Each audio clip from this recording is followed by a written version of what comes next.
TRE-4 के notification के लिए छात्र सड़कों पे आए, उसके बाद जम के लाठियां बरसाई गई, कई छात्र घायल हुए।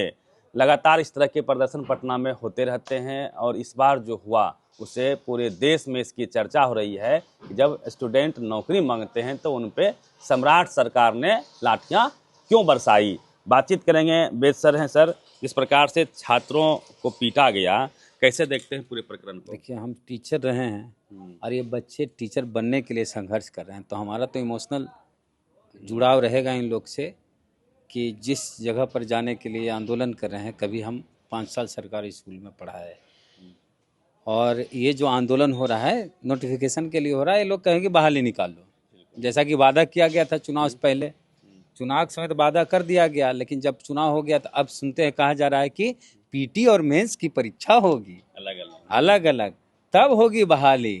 अब जो प्रक्रिया चल रही थी नीतीश सरकार के द्वारा, क्या वो गलत थी? क्या नीतीश कुमार गलत तरीके से बहाल कर रहे थे बीपीएससी से परीक्षा लेके? अगर नहीं तो फिर नया शगुफा क्यों, ये नई तरीका क्यों, नया फरमान क्यों?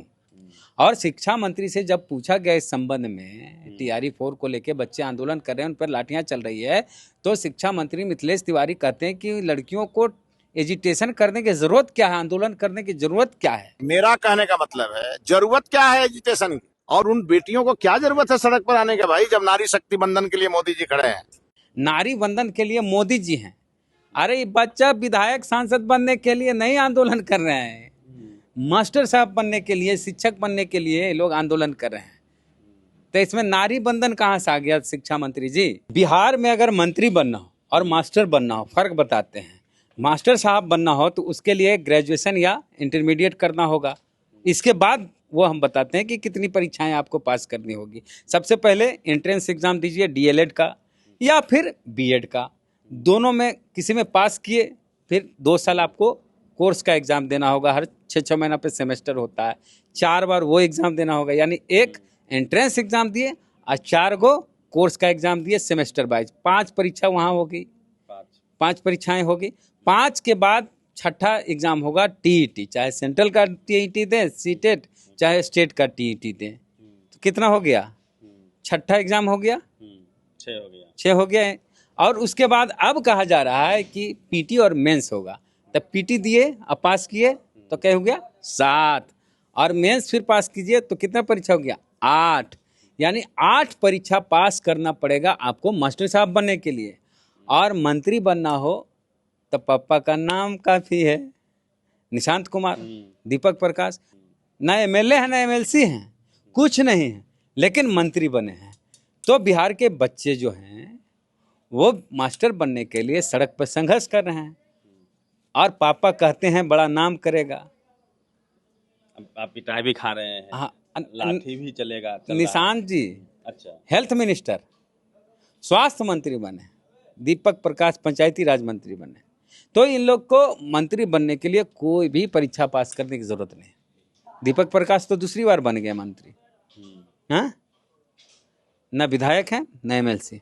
और जो बच्चे ग्रेजुएट हैं, BEd किए हुए हैं, सड़क पर लाठी खा रहे हैं। जो TET पास हैं उनको नौकरी के लिए नोटिफिकेशन नहीं दिया जा रहा।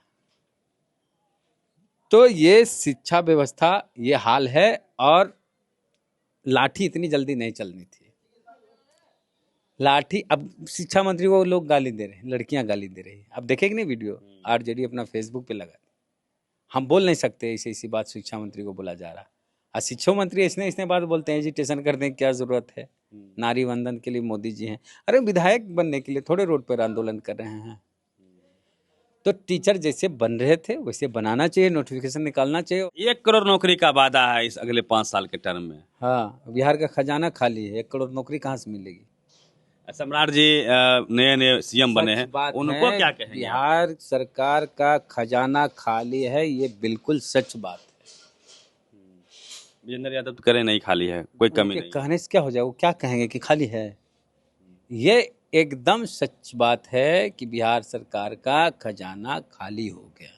सूत्रों के हवाले से खबरें नहीं, पुष्ट बता रहे हैं, बता रहे हैं। खबरें ये भी है कि न विधायक को पेंशन मिला है, सॉरी, न विधायक को किसी को पेमेंट मिला है, न विधायक फंड मिला है। यादव तो बोल रहे हैं, लेकिन हम बात वही TRE-4 पर करेंगे शिक्षा मंत्री को बदल दिया गया है, जबकि इतने अच्छे सुनील कुमार शिक्षा मंत्री थे। उन एक पूर्व आईपीएस अधिकारी थे, उनको हटा के मिथिलेश तिवारी को बनाया गया है, जिन पर एफआईआर किया गया है बिहार विद्यालय परीक्षा समिति के द्वारा कि इन्होंने किसी कॉलेज में घोटाला किया। देखिए खबर हम पढ़ के सुना देते हैं। जिले के खजुरिया है ना, गोपालगंज जिला का मामला है, प्रभात खबर की खबर है 10 जून 2017। इसमें लिखा है कि जिले के खजुरिया बरौली स्थित दीनदयाल उपाध्याय इंटर कॉलेज, देखिए दीनदयाल उपाध्याय इंटर कॉलेज हैं, ये लोग अपना गुरु मानते हैं, दीनदयाल उपाध्याय को अपना भगवान मानते हैं बीजेपी वाले, उन्हीं के नाम से जो इंटर कॉलेज है वहीं ये लोग घपला कर दिए हैं। सत्र 2006-2007 के लिए मिले सरकारी अनुदान के फर्जी भुगतान मामले में बिहार विद्यालय परीक्षा समिति के सचिव ने कॉलेज के तत्कालीन अध्यक्ष मिथिलेश तिवारी और प्राचार्य अमरेंद्र कुमार द्विवेदी, माने तिवारी और द्विवेदी मिलके दीनदयाल उपाध्याय कॉलेज में घपला कर रहे थे, और उसके चलते बिहार विद्यालय परीक्षा समिति के सचिव ने एफआईआर किया मिथिलेश तिवारी और अमरेंद्र कुमार द्विवेदी पर। और एफआईआर हम नहीं झूठ बोल रहे हैं, देखिए अखबार की कटिंग है, हम लगा देंगे, है ना। दोनों पर निगरानी की जांच की स्वीकृति दी है। श्री तिवारी अभी भाजपा के विधायक है। इस मामले में पिछले 2 साल से जांच चल रही है। जितने विधायक होते हैं वो पदेन अध्यक्ष होते हैं तमाम इंटर कॉलेज के, है ना, और उनके समय में ये चीज हुआ। चलिए, तो छात्रों पे जिस प्रकार से लाठी पटना में बरसाई गई है उसको लेके रोष है। बातचीत कर रहे थे वे सर से, पूरी बातचीत को लेके आप प्रतिक्रिया दीजिए। रवि मेहता